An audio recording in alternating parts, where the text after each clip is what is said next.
Kick it off, Susan, if you feel like the time is okay. Sounds great.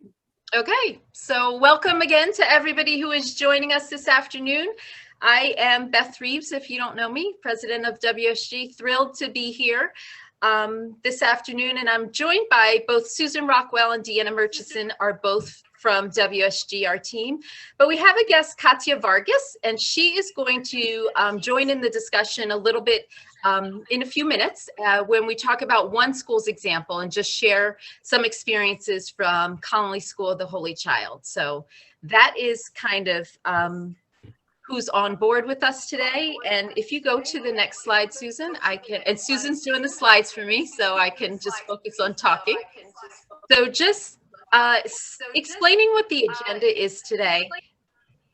If you've joined us for either one of our prior Our Girls, Our World series, we started this series this year as a way to just bring our community together with us in discussion. We are not able to hold things on campus, obviously, and it's been an unusual year for so many different reasons that we won't spend time thinking about, but we all know it's been a really unusual year.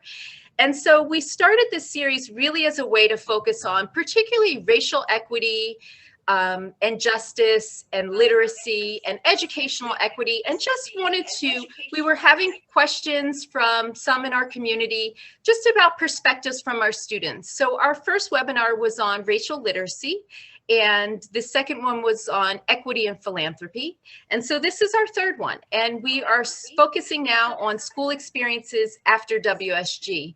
In particular, trying to get at some of the questions that we frequently get from community, from our external community or our supporters who want to know how our students transition once they leave us. And in particular, what are their experiences like if they're in schools that are very different from WSG. So no matter where our girls go into high school, it's likely that they'll be in a larger environment for starters because WSG is small, but we're so intentionally focused on serving our students that people are often interested to hear what students' experiences are like in other schools. So that is the backdrop for the conversation. So we will I'll give you a snapshot of student experiences. I'm going to talk a little bit about belonging in schools and what that feels like. And then we will talk with Katia about Holy Child's journey.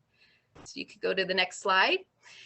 So just to help everybody to understand, one of the pieces that we are very committed to at WSG is helping our students to really be prepared for high school and understand what their high school choices are and also what might feel like a good school choice for them. So as part of that, we do high school preparation at WSG, really start talking about it from the minute you join us in third grade. But in earnest, we begin navigating the high school process with families and students really beginning in the sixth grade timeframe. There are a lot of good choices of high schools in the DC area. It's a lot to sort of understand what all those different schools' requirements are, what the application processes might feel like. It feels very much like in some schools, it feels like the college application process with the number of steps that students are required to go through. So we really begin in sixth grade and seventh grade, helping our families and our students to understand what the process looks like, what the financial aid process will look like. And then as they come into their eighth grade year, helping them to actually go through the steps depending on where their schools are. So if they have shadow days or they have to write an essay or they need teacher recommendations, it's really working with families and students to coordinate those efforts. We also do support our students through the testing process for any tests that they may need to take for high schools. I've listed you here, but there could be other requirements that schools may have. In addition, their DC lottery is a whole different process if families choose to do that. And some of our girls choose both pathways to explore, a private or an independent school, as well as putting themselves in the lottery. So just helping them to understand how that all works. But then when it's all said and done, I feel like one of the most special pieces of being in a small, really nurturing environment with like WSG is helping our students and our families to have a place where they can bounce their feedback and really just understand what the school environment will be like, what kinds of experiences their student would have, how they will navigate through the next 4 years after WSG. So that's my adding wisdom part. That's all part of what we do. We go to the next slide. And then once our students are in high school, we stick with them. So we really do stay in touch with high schools where our students attend, both through their teachers and their counselors, as well as through the students and families themselves, just really making sure that we are committed to helping the students succeed and complete high school and be on to their next phase, being career or college ready. We also have a newly formed alumnae association, which is really exciting. This is our high school graduates are just recently formed this year as a way to stay connected with each other and have social opportunities to connect and keep their relationships going. We also, through graduate support, do individual and small group check-ins with our students as needed. We connect them with resources. You know, one of the pieces that's WSG is very committed to is making sure our families and students have the resources that they need to support their child's education to the extent possible. So we continue connecting with graduates to make sure we can connect them with any resources that they need along the way. And then we do on-campus visits at their high schools, and then they come back and visit with us when, you know, not during COVID, of course, but during normal times, our door is always open to our graduates. And so just in terms of what things look like right now, just to give you a picture, we currently have students attending 36 different high schools. So that's, you know, anywhere from freshman to senior year. We have over 80 students. I believe the number's sort of 85-ish. The schools, you know, really, there's a wide range of schools. They're private independent schools, public schools, charter schools. They're Catholic schools, they're non-religious independent schools. Some are in all girls schools, some are in co-ed schools, some are predominantly white, some are predominantly non-white, everything in between. So I say all that to say that, you know, our students don't necessarily feed to any one or two particular schools.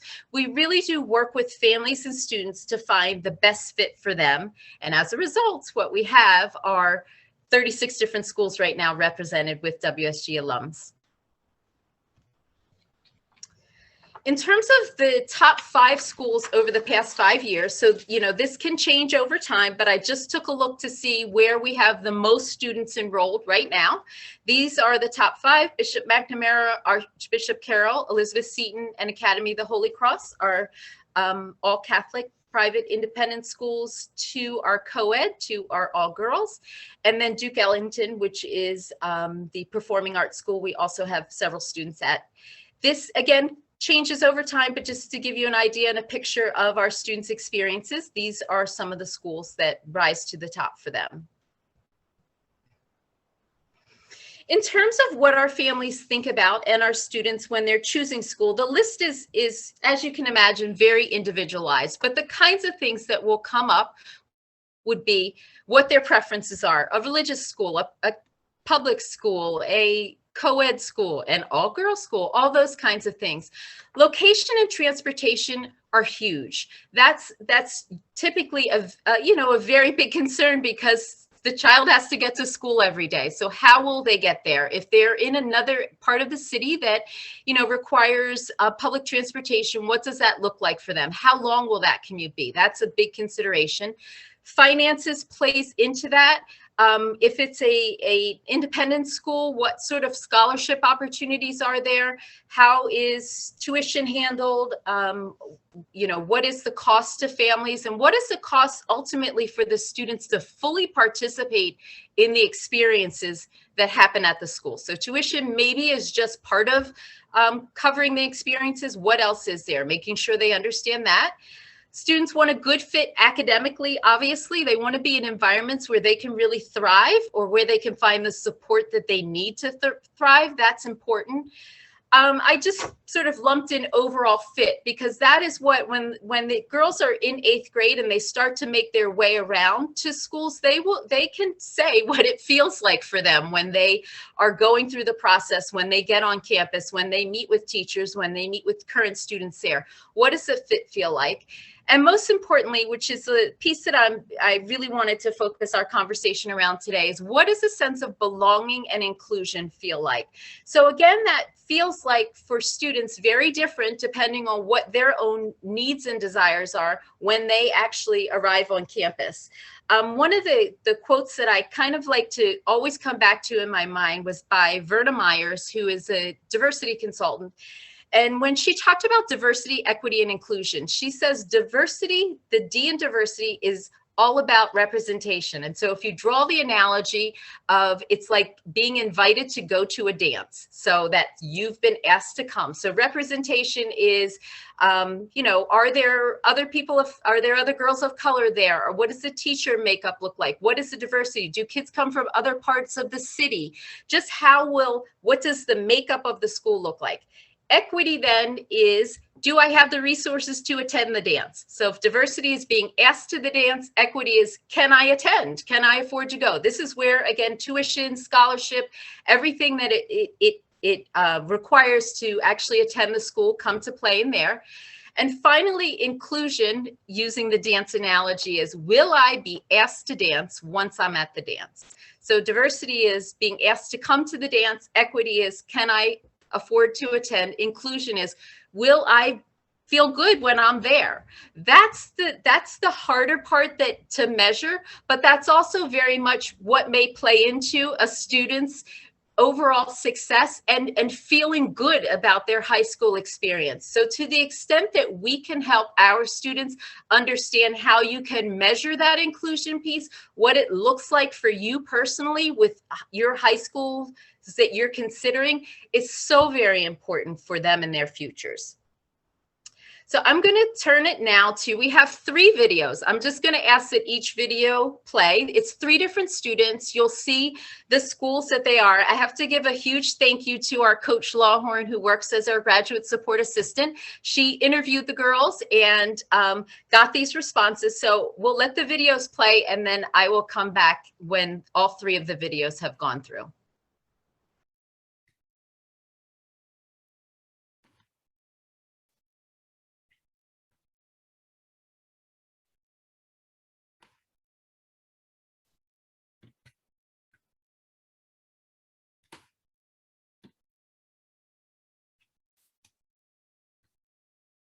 When you were considering high schools, why did you choose to attend Templeton? I chose Templeton because of the freedom and just how much like one-on-one the teachers and students have, because there's like so many small, like it's a small class size. Like in your class? Yeah, the most students that I have in my class is like 6 maybe. So it's really small classes. Yeah. Thinking specifically about your transition from WSG to high school, can you say what that transition was like? So I did not like it. Like, I was from WSG, which was like WSG was like homey. Like, I could really be myself. Not saying I can't be myself at Templeton, but I just have to, I don't know, like straighten up and like code change basically. Like, I always find myself talking differently. Like, my voice changed. Like, it's just weird. Like, it definitely was a huge difference from being at WSG. Like, but I'm glad because now I take school way more seriously than when I was at WSG. What does your school do to make you feel included as a student? I don't know. We pretty much, I don't know. Like, I've never felt not included. Like, we all do the same stuff. We all do the same assignments. I don't know. For Black History Month, that we had a community meeting about it. Like, we had 2 community meetings about it, dedicated to it, just so I guess we felt included.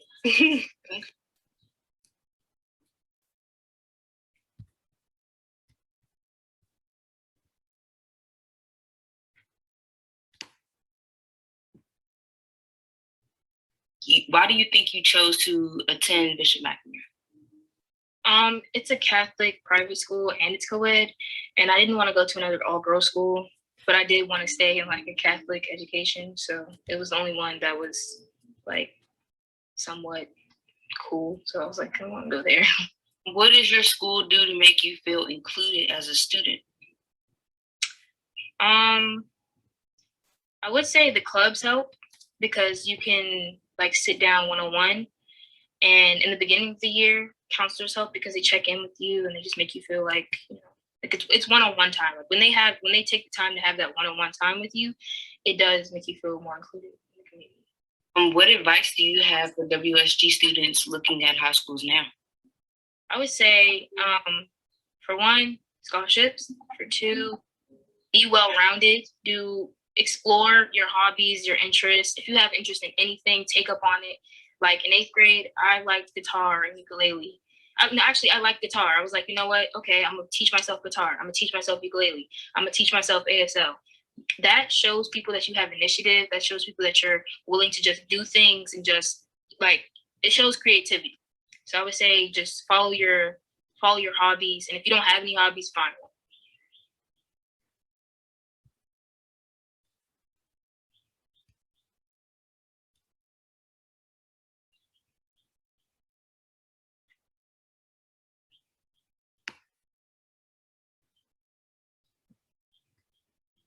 When you were considering high schools, why did you choose to go to Georgetown? I think it was just the atmosphere of it when I like went to shadow, because it was like my first shadow day and I was like nervous, and everyone there was like super nice and wanted to like have conversations with me, and it just kind of set the bar really high for every other school that I went to. So yeah. Okay. All right. Thinking more about your transition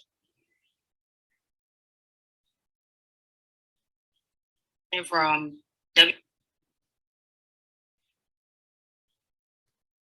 Apologies, I'm having a little internet blip. I'm just gonna let it catch up and try again. WSG to high school, what was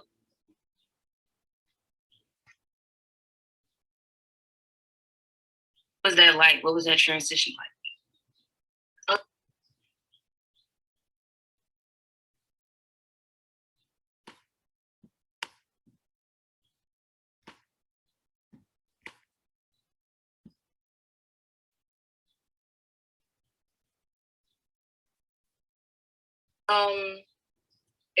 It was a challenge because, well, WSG is what I would say like out of the loop of every other middle school that most people from Fizzy like come from.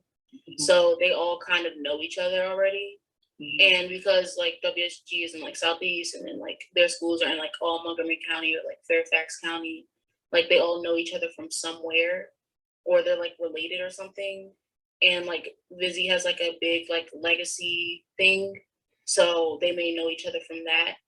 So it was like kind of rough trying to find friends because of the fact that everyone basically knew each other except for like me and maybe 4 other people who just came there because they wanted to. Is there anything that you wish your school would do for students of color? I talk about this a lot. When it comes to like English classes and like literature, I wish there was more representation in what we read, because we read at least 2 to 3 summer reading books, but then we also read like 5 or 6 books in the academic year. So out of all of that, I know from my experience with like all the classes I took, I read 1 short story by Alice Walker, and then like 1 novel by Zora Neale Hurston, and like that's it. And every other author was like white. So I feel like I wish there was more representation in what we read. And in history classes, I wish that we didn't skim over lessons about like the civil rights movement, or if my freshman year there was a unit on Africa, and we kind of like learned that in like 2 days, but then we spent our time on other like empires or whatever, and we like spent like weeks on that. So I wish there was like more time to like learn more. What advice do you have for any WSG students who are looking at high schools now? Well, I know they can't like go to campus or whatever, but any virtual events or like student-led events, especially, like look into those, because student experiences, you'll get the truth as opposed to trying to like contact administration to see what the school is like, because they'll just give you something that they've been told to say. So yeah, and like most schools, I think all of them have like websites, and so look to see if they have the academics that you want or like the extracurriculars that you want. And if they don't have that, that's when you can call them and see like if you can make a club of your own, or like, you know, join some sort of outside club, like see if they're like flexible with that. Okay. How can students like yourself measure their sense of belonging at your school? I would say for the most part, just get involved.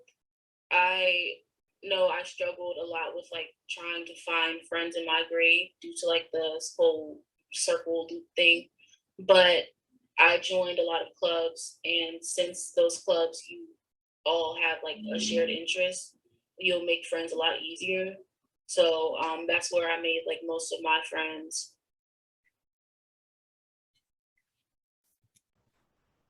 Okay. They're great because, you know, the students will tell you, they will tell you what's on their mind. They will let you know what they're thinking. A couple of things I just wanted to bring forward from there, those snippets of conversation. First of all, we look forward to sharing the full videos with our current student body, because I feel like they are just doing such a good job of speaking to middle schoolers now and what to look for and how to think about schools. But a few things that came up, you know, unprompted, despite the questions, were, one was Kaylin talked about code switching and the need to fit in, and that's something that we talk a lot about with our students, and what that feels like in your next school environment, and how much you have to change and adapt yourself to fit in somewhere else versus the school sort of meeting you where you are. So that's one piece. Janelle just now at visitation talked about representation and curriculum, and in what she reads and what she does with academically. That's also something we talk a lot about at WSG, just because we want to make sure that our students feel the representation all the time. They should see themselves in our library, in their English classrooms. They should see themselves everywhere in the school. So I thought that was an interesting piece. And then the last one, all three of them talked at length in their expanded videos, especially about activities and the need to get involved in schools to fit in, which I think is an important point, because it's great advice. It's great advice from them as high schoolers now to the middle schoolers, but it also makes me think about how that feels. Again, this is the piece that we want our families to be thinking about. If getting involved is the way to feeling good and really feeling comfortable and included in your high school, how will that work for you at the school that you've chosen? If you live far away, if it costs extra to build into activities, if the only way that you can meet friends is in the after school time, how does that feel? So I appreciate all that they said around that. Again, that's something that we're going to share, just the advice from our students going forward. So I'm going to switch gears now, and I'm going to reintroduce Katia Vargas, who is here with us. And she is going to share a little bit more about Connelly School of the Holy Child in Potomac, and just some of the things that have been going on in that school with diversity, equity, inclusion. And so thank you so much, Katia, for joining us today. I thought maybe, Katia, could you just start with giving an introduction to the Holy Child School, in case everybody is not familiar with, the student body and just that whole piece? Sure. So I will also give a little brief introduction about myself. Yes. So I come from Costa Rica. I came to the United States 10 years ago. My husband works for the United Nations, and I started to work in Holy Child around 7 years ago in admissions. My two daughters graduated Holy Child, so one of the reasons that I thought it was important to move the diversity, equity, and inclusion work forward was because specifically the experience of my two daughters. The oldest daughter, she was the only Latina in her own 65 people class. So that was interesting for her. And as the students who talked amazingly talked about homogeneous community, that is where they have to fit in a different community. Now, Holy Child is a Catholic school in Potomac, Maryland. It's an all-girls school. It's private, and we started 6th grade until 12th grade. As one of the students was saying, we pride to be a one-on-one community where students have a person who they interact with. We also have small classes, and all the girls are seen as they should be, and they're helped individually. So it's a very small community where everybody is helped individually and meet where they are. Good. So I wonder if you can just talk to us about the role itself of being the multicultural coordinator, just what that looked like maybe 7 years ago versus how it's evolved over time. Yes, absolutely. So one of the interesting things about diversity, equity, and inclusion that was very well defined, Beth, is that every single school has its own culture. So that is a fact. So that is where you build the diversity, equity, and inclusion in every single school. And so in Holy Child, my role was to be diversity, equity, and inclusion coordinator, and also be in charge of international students and international traveling. Now, my most important assignment is to work along with constituents of the school. In general, we focus our DI work in curriculum, personnel, admissions, and community building. All of the girls mentioned those topics that are really important to build a more inclusive community. So in curriculum, our goal is to create a multicultural and comprehensive curriculum that reflects every student, includes underrepresented groups, acknowledges everybody's uniqueness, and celebrate difference, and meets the needs of each learner. And as one of the students was saying, students learn better when they see themselves in the class. Mm-hmm. And they value when they are represented in what they're listening. Then we also work, I help the administration to recruit and retain a workforce that is racially diverse, to ensure that the entire school community reflects a global society, the community around us, and the percentage of racial diverse students. So each student should be represented also in the teachers. They should feel comfortable. They should see themselves in the teachers. We have representation in the administration part, but we need to improve a little bit more in hiring more teachers that represent the students.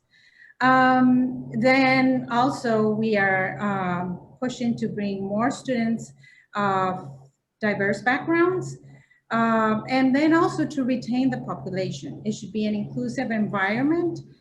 That is how you keep your students, when they feel valued and validated. It's a sense of community. And as one of the students said, it's a very, those are very homogeneous communities. So it seems difficult to the students to start and build friends. That is one of my jobs. Not that I'm becoming their friends, because I'm all for that, but I feel I help them to be, to relate with the adults, to join different clubs. We have different affinity groups where they can be themselves and share with people similar to them. We also share, I am the contact person for all of them. They text me, I need them to feel like, even the first day, they don't know how to, what they're wearing. So they just, I always tell them, text me and I will be there for you. And that's what I do. And then we create community. So with that, trying to break this homogeneous community, the students should be fully themselves.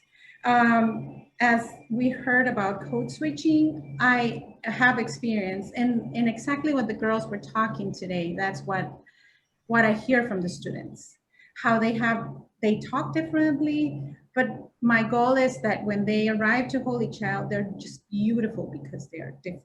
And all of us are different. There's so many identifiers. There's not just racial differences, there's all the other identifiers. So we all need to be who we are, be ourselves, and don't try to change to be in a community. And I tell them, like, if you come from a different country, let's learn together, because not only we are learning from this other community, but also you are learning from Holy Child. So it's a back and forth. Everybody's learning. Everybody, do you want me to continue telling you how does that had evolved? Because it's very interesting how, when I started, so there was diversity, equity, and inclusion work about 15 years ago, and we don't know, for some reason it stopped, like for 5 years. So when I came in, nothing that has put in place before worked. So I started from scratch. It was very interesting. We had a teacher diversity committee with 3 teachers. And then now we have a teacher diversity committee with 35 teachers, which is a lot. We have 100, so it's 35%. But then I will give you more good news. But not some of them join us in the teacher diversity committee regularly, but there's other things where they can join. We also had a student diversity committee with 8 students, and now we have around 15 members. And so students really, really are interested. Some of them come and regularly are involved. Some of them come depending on the topic they're interested. So we announce the topic. This year, we created a Black Student Union, a Latinx Student Alliance, a Gay Straight Alliance, Asian American Pacific Islander Alliance, International Students Alliance, socioeconomic status. That is really, really an important topic to talk about, especially in an independent school. Family composition and different abilities. So those are all, I was going to ask about affinity groups. Those are descriptions of your affinity groups? Those are all the affinity groups created this year under the umbrella of the Student Diversity Committee. So the students, and the students created all the affinity groups. They name them. These are not the names, they're just like the topic, but they name them, they run. We do once a week, a community building assembly. Now we do it virtually, but so the girls run it and they present their topics. We also have celebrations through the year on every single topic. So when it was Black History Month, the Black Student Union run the whole Black History Month celebrations and presentations and workshops. They just really feel that they can show their beauty in every single celebration. We now have a new parent diversity committee. We also have an alumnae diversity, equity, and inclusion committee that started during the summer. And so we also were part of at Holy Child. It was not called at Holy Child. There's for you all, if you don't know, with the June racial inequities situation and the killing of George Floyd and all these things, there were movements from every high school, different high schools, and the students started sharing their experiences. So our students did too, our alumni. So we started meeting with them and listening to their stories, which really are very similar to the ones from the students. So they were still telling us things that happen right now. Then we are now in close communication with the Board of Trustees, and Beth is part of the Board of Trustees, and she's in charge of diversity, which is amazing this year. And then this year we have been trained fully, the whole faculty and staff and the students as well. because we tried at the beginning to train them to go into different workshops, but so it didn't work. So now we're giving, and we started this training that is online, so everybody has seen it. So I think while we share the same language and understanding, then we will move from there. So that is what we have been doing this year. Many things have happened. We also have a lot of things to do to move forward. We're in our journey. Every single school is in their journey, and every single member of the school is in the journey. So it's a work together, and we all need to be focusing on creating an inclusive community for the good of our students. Mm-hmm. That's a lot, Katia. That was a lot. It's great stuff, though. I think one of the things that really stood out for me was, because it was, you were sort of checking off all the different areas.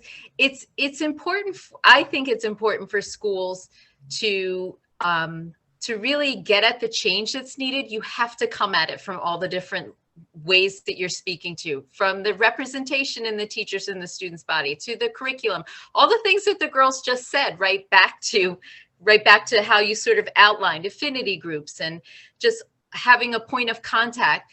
So I'm wondering for you, what can you talk about how, like, what sort of effort was that over the course, because it's been 7 years that you've been in the role. That wasn't a 1 year, that's not a 1 year thing that you're describing, but can you talk about what, sort of what you're most proud of, or what are the greatest accomplishments, or maybe even a disappointment, if you would share what that might look like?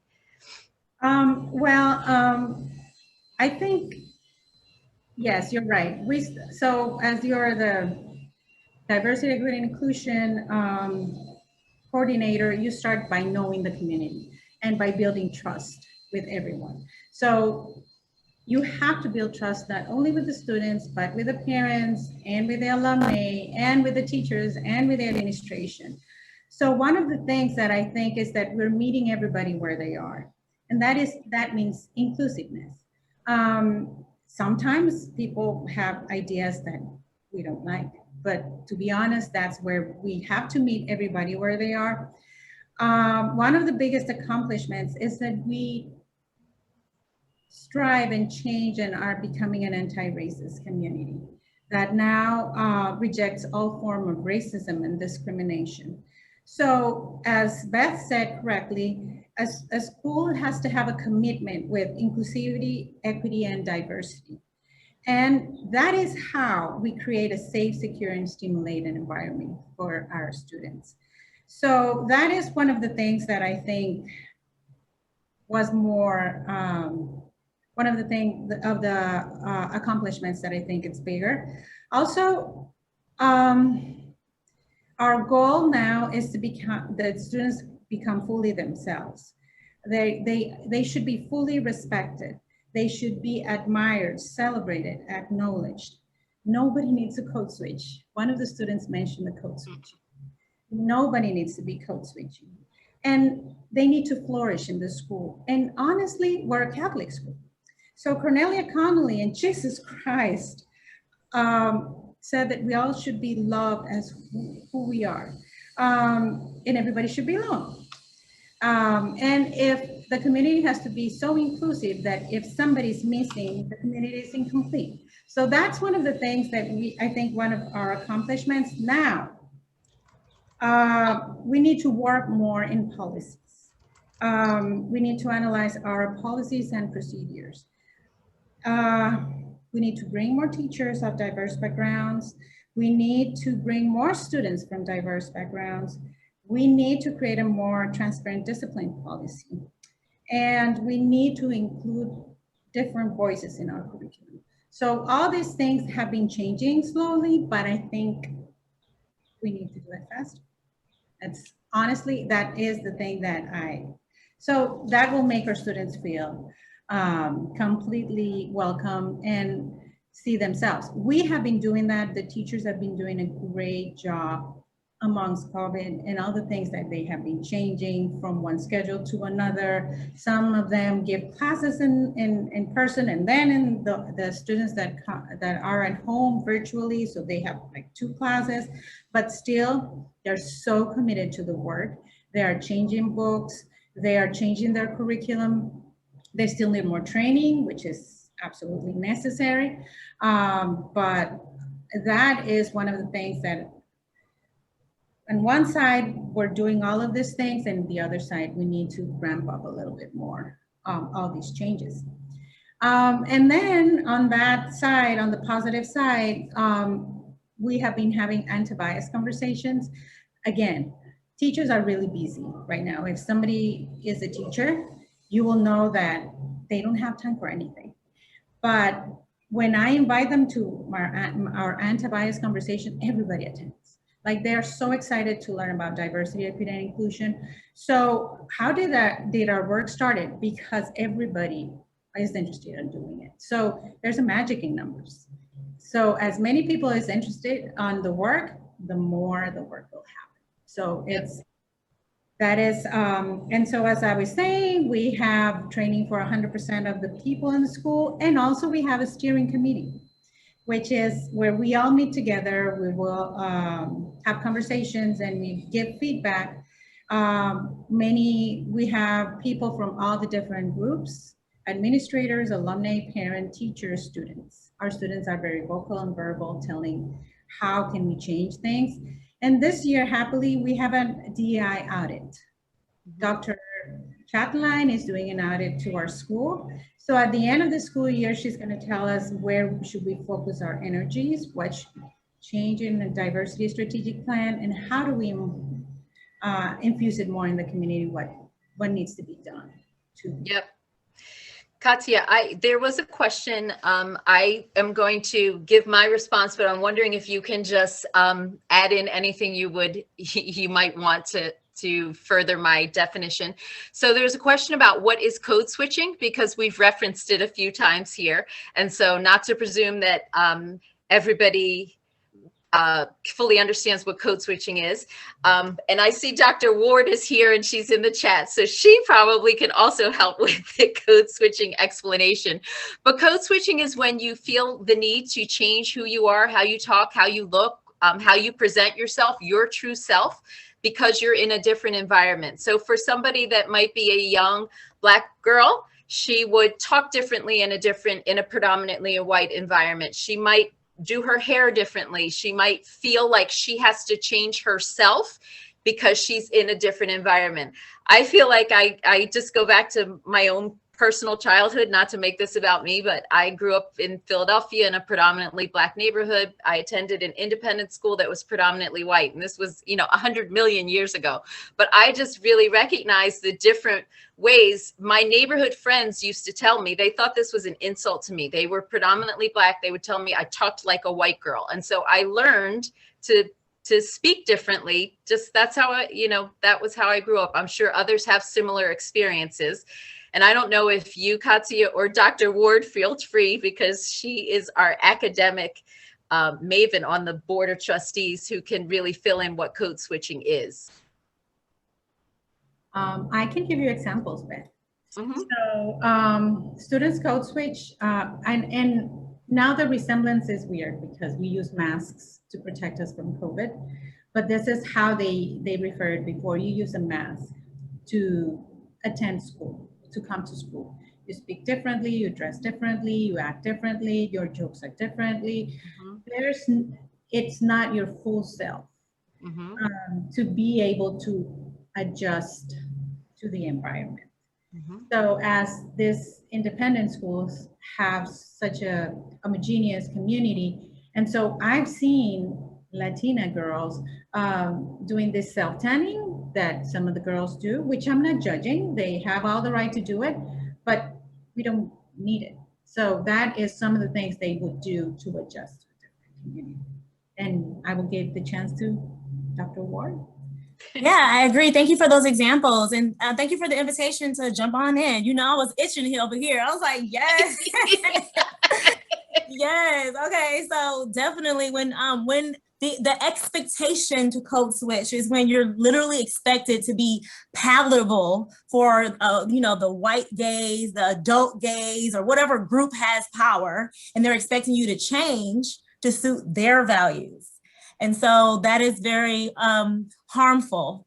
And, to whatever group it feels like they have to acquiesce to you, and that they, they're made to feel small, they're made to feel that, their cultural or their, personal identity expressions, their language, whatever it is, because it comes in so many different forms too, like the ones that, Dr. Beth just mentioned around, the way that they speak, or their hair choice, or, just the range of ways that you're kind of expressing yourself. You're made to feel as if that is not acceptable. And it's typically, again, like this, the group that has, and I'm using power in quotes because, obviously, girls have power, but it's just not recognized as such in certain, settings. And so I love to hear this. And I actually put a question in the chat because I appreciate you giving some examples of what this anti-racism and anti-bias lens looks like. And I would love if you can give examples, or maybe you can even share some of the challenges that you've had in applying that across the board. And so one of the areas that I would love to hear you talk about is, what does that look like when training faculty to kind of apply that understanding and that lens to the grading process? Okay, so yeah, and just to finish your idea, some of the alumni were sharing that after they left our school, they were in school feeling depression, and they get into this place that they are not themselves, that they really get affected. Even they have health problems. So it's just not, I'm being somebody else. No, it will really affect them. Now, how do we do the, we had grading committee who was checking the grading process through the diversity lens. So they gave us some suggestions. That happened during the summer, and then they got together and they brought suggestions to the administrative team. How do we do the anti-racist work with the teachers? We assigned a summer book. We read White Fragility by Robin DiAngelo. And then we met 3 sessions through the year. And in those sessions, we analyzed deeply a certain number of chapters. And at the end, we applied it to Holy Child. How do you feel that white fragility affects the students? How do we initiate conversations with the students? How would you react to microaggressions? So all these things that they could apply in their daily lives.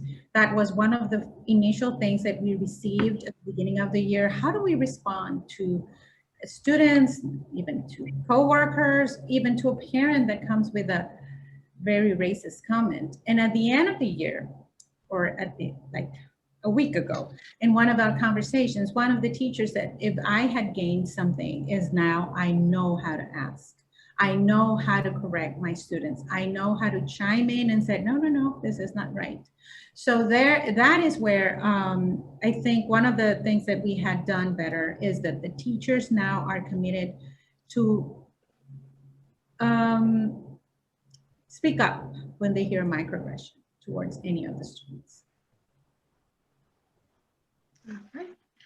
All right, thank you. We also have a question from Gail. Her question is, how are our former students doing at predominantly white schools?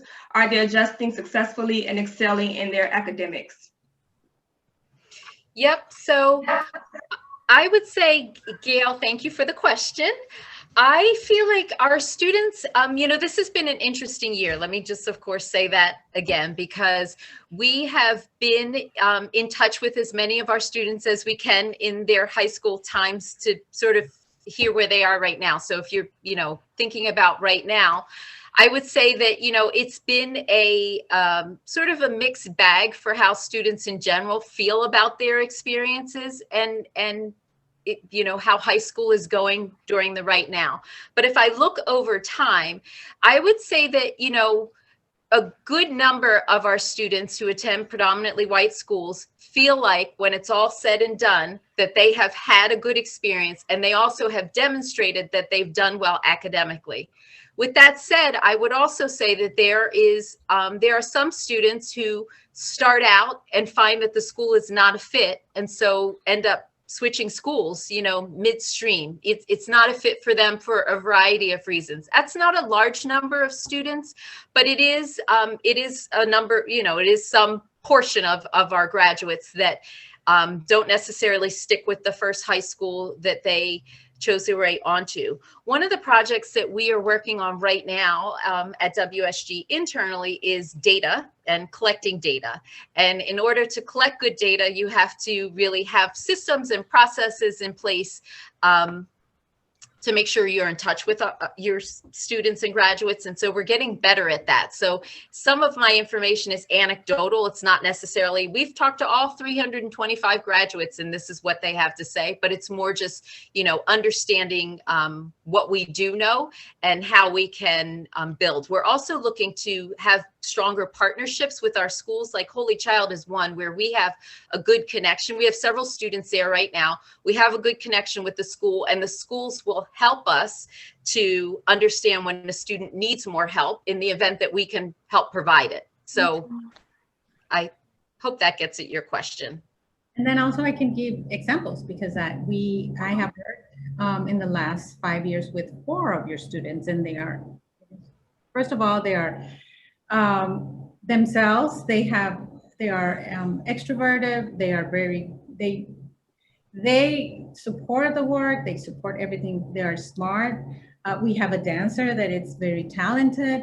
So I'm the one who takes care of them feeling that they belong. And we meet every lunch before, and there's no COVID. We used to have lunch every day. So I think in Holy Child, our students, we do take care of them individually. And some of them drove like 1 hour to come to our school. And this year, one of our of the Washington Middle School for Girls student has been mostly virtual, but now at this moment she's joining us because also it's hard. Not only that they come to this homogeneous community and they be virtual, it's hard to. So I think for me, I can tell you all the students that come from Washington Middle School for Girls are amazing, are very smart and well prepared. All right, thank you, Mozella and Dr. Ward for your comment. And then we have one additional comment. How does a school like Holy Child work to engage families in their students' high school experiences? Well, we have a lot of different activities. We have a parent organization, and they organize different activities with the parents. We have also the Parent Diversity Committee, and we have many activities through the year where parents are invited and they come and belong and represent themselves. We have cultural activities. So all of these activities that I'm mentioning they're just community building. There's different fundraising. So we try to create as many different celebrations and things where they can join, where they can be themselves, where they can meet new people. So yes, we do a lot of activities for them to be part of our community. All right, I know we're running short on time, but Dr. Ward also shared an article in the chat box, the Crown Act. And the Crown Act is a bill that was passed to prevent discrimination against hairstyles more so. So if you all, after the event is over, feel free to click on a link and read a little bit more about it. At this time, we don't have any more questions, Dr. Ward. Oh, actually, we have one last question from Rita. Hi. Said, yeah, hi. Thanks, Diane. So I know, Katia, I'm a Holy Child alum, and my daughter also went there. And my sister Mari was with you guys a little bit on the board, I believe. Yep. Yes, we I love say I Maury. believe that because we hear nonstop about it, so I know it's true. But anyway, so I wonder, do the girls at WSG and also the girls that go on to high school, and Katia, the ones at Holy Child, do they sort of feel the burden of being the Black kid who's got to be the one who is doing well, or teaching the white people? You know, I work at National Institutes of Health, and I run a lot of diversity programs. And with the George Floyd murder, you know, a lot of my youngsters of color are, you know, it's not my job to teach you white people stuff that should be obvious to anyone, you know, and it goes on, and you know, and because we're hustling and we're working and we're doing science and we're doing this, and we have a lot with Native American, you know, and it's this and that, and then, you know, so I realized that for them, it's a weight, you know, it's, I don't know if I want to call it a burden, but it's there, right? It's always there. And and these are youngish people, you know, not as young as your guys, but, and I wonder if you see that, or you feel that the girls are experiencing that. Thank you, Rita, for your bully. That's how I go. So I go by Woolly, which really, you know, growing up being called an agricultural product is really not a great deal, but anyway, so that's how Katia knows me, but yeah. So this is how we approach it this year. That's one of the things that we heard from the alumnae. We should not be the burden to educate others. And that's one of the things that we have been learning during the summer. And our teachers are predominantly white. And so the burden should be on the teachers or the adults, not on the students. And this has been, this year we asked them, do you want leadership positions? Do you want to run this workshop? Do you want to? And they offer themselves. When I offer them, this is something that you can do, and they offer themselves. So I totally agree with you. They should not be, and not even the teachers of color in the school should be the ones teaching everybody or educating everybody. We should do it all by ourselves. We have all implicit bias, and we should work on our implicit bias.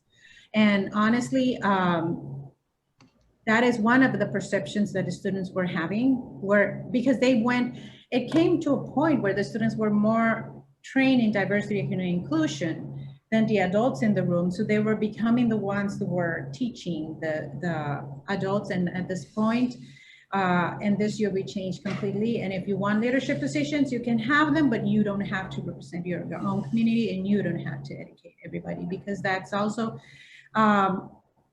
they're struggling with the news all day. Like we are all struggling with the news, and then they have to represent themselves or explain everybody why.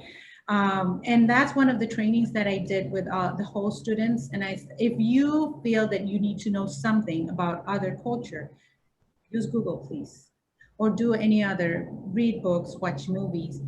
Nobody should be teaching you. That's your own responsibility. So yes, I totally agree with you. And everybody should be doing that, not only Holy Child, but everybody should be taking their responsibility on learning more and think about our implicit bias. Mm-hmm. I think that's a great response to that. I see Miranda Dr. Ward put a statement in the chat box as well, that is labor, unpaid emotional labor, and that is not a burden that a student should have in a school. It really is not. It's not their responsibility. I'm sensitive to time. It looks like we are now officially over time. So I will just close us out by thanking you so much, Katia, for joining us. Thank you very much for just being open and transparent about the experiences and the work that you've done at Holy Child and the journey that the school has been on. I want to thank you all for joining in with us today. As I said at the top of this, when we started these discussions, at the beginning of the school year, I guess is when it was, we weren't quite sure if people would tune in, if this was of interest. We get, I get questions all the time, sort of one-off, but it's been really great to have a forum to just connect with our supporters of the school who are genuinely just interested in hearing more about our students' experiences in lives and making sense of things that you may be curious about outside of us. And I appreciate your tuning in so that we could talk about that. And I appreciate your support of the school. Thank you so much to Deanna and Susan for being the back end support so that I could just talk and not move slides. Thank you to Coach Lawhorn for interviewing our graduates. And stay tuned for more information. I think that we have found this virtual format to be something that will continue into our new school year. So look forward to our next session. Thank you so much. Thank you, everyone. Thank you, Beth.